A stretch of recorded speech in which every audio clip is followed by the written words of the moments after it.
Several weeks ago, 10 young men set out to court a mysterious young woman known to them only as Roxanne. But this would be no ordinary courtship.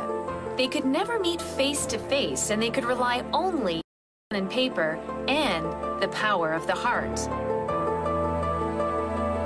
For inspiration, the suitors took the names of famous poets as their pen names. Browning quickly became the front runner when he won the first challenge, a snowshoe race and quiz about Roxanne. He made a strong first impression as a man who was goal-oriented, a quality that Roxanne shares.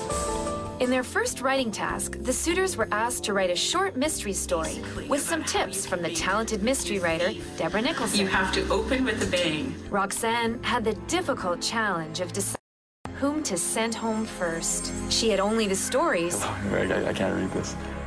and her one meeting with Browning to go by. But in the end, it was Wilde's penmanship and story ending that did him in, and he was the first Dear John. 9 suitors were left to croon in a country singing challenge led by singer-songwriter Tim Huss. Tim was mighty impressed with Burns' rendition of Tim's song, Pipeline, and awarded him the meeting with Roxanne. A big party, and nobody showed up. How would you react? Burns and Roxanne had a fun and flirty connection. It's a funny question. But Burns was his new best buddy when it came time for the writing task and passed on his alternate reward to Whitman. While the other suitors had to write their own country breakup songs, Whitman got the benefit of Tim Huss's songwriting expertise and guitar playing backup during his performance. I believe that everything is gonna be alright. Whitman impressed everyone with his musical ability, but sadly, Poe did not. It was a time of confusion, a time I never understood. We were locked in a heartbeat, one that was no good.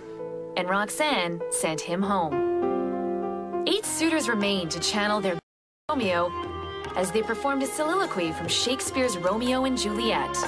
Shelley won the acclaim of celebrated playwright Sharon Pollock, who chose him as the next reward winner. Be not our maid. Since she is envious, her vestal livery is but sick and green. Shelley? Finally, this is my first task that I've won.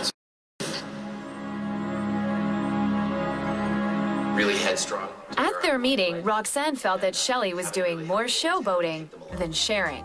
I felt that he was performing his answers and not really trying to connect with me.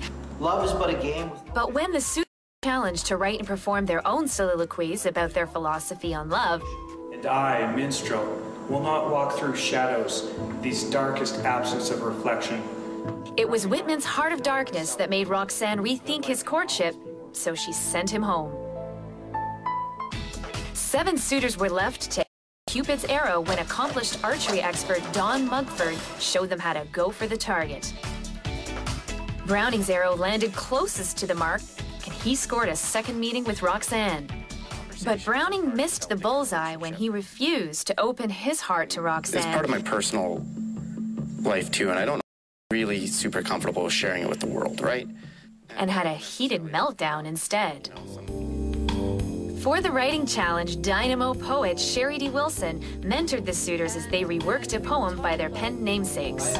But Browning just couldn't relate, so he went his own way and wrote an original poem. And I didn't even care that it was horrible, because really I'm just not in the mood for sharing today. Roxanne didn't appreciate Browning's temperamental nature, so she sent him packing. 6 suitors remained to step up and two-step in the next challenge with delightful dance instructor Betty Lou Brown. But in a 1-2 twist, Wilde and Whitman stepped back onto the dance floor for a second try to woo Roxanne. Blake won over Betty Lou Brown and gained a meeting and a dance with Roxanne. Oh, see? That's what I was worried about. Later on, the suitors had to dig deep and write a memoir about a life-changing event. With the emotional stakes on the rise, Roxanne was tasked with sending home 3 suitors. But in another surprise twist, she was given the chance to prolong the love life of one of those 3. So, she said goodbye to Blake, whose charm wasn't enough to flame in her soul. And for a second time, Roxanne said farewell to the Dark Horse Whitman, whose intensity didn't mesh with her light spirit. 6 suitors remained to shake things up in a cocktail challenge. Baudelaire mixed the drink that impressed bartender Martina Bohr. I'm gonna go with the pretty girls make me. Congratulations, Baudelaire. And he won a meeting with Roxanne. Are you a smoker? No, I am not a smoker. Later on, Harlequin romance writer C.J. Carmichael coached the suitors on writing their own love scenes. That you're choose when you're writing this scene. What is he seeing? What is he feeling? What is he thinking? And even though showboating Shelley was voted out of the lesson in love by his rival suitors, See you guys later. Yeah. We know you don't need the help. he was up to the steamy challenge. I talk about connection, like this is... Roxanne was tempted by all the passionate prose, but this time she had to say goodbye to 2 more suitors. While Baudelaire failed to impress Roxanne in his meeting, and Longfellow never had the chance to win a meeting, ultimately their letters failed to sustain them. 4 remaining suitors grabbed the bull by the horns and went a little bit cowboy. Shelley won the field challenge in a second meeting with Roxanne. Kathy? But in a surprise twist, Roxanne's best friend Kathy stepped in to ask the questions. Then, with the wisdom of renowned cowboy poet Mike Puhalo, the suitors discovered just how tough it was to write a poem in the cowboy way. If you can honestly portray your emotion, then you're doing your job as an artist, as a poet. Finally, after a great ride, Coleridge had to turn in his spurs when Roxanne sent him home. And now, 3 suitors are left to woo Roxanne. Wilde, the comeback kid. Burns, the funny fellow with a heart of gold. And Shelley, the smooth operator turned soulful suitor. Who will win her heart? Stay tuned for the spectacular finale to The Letters, rediscovering the art of courtship.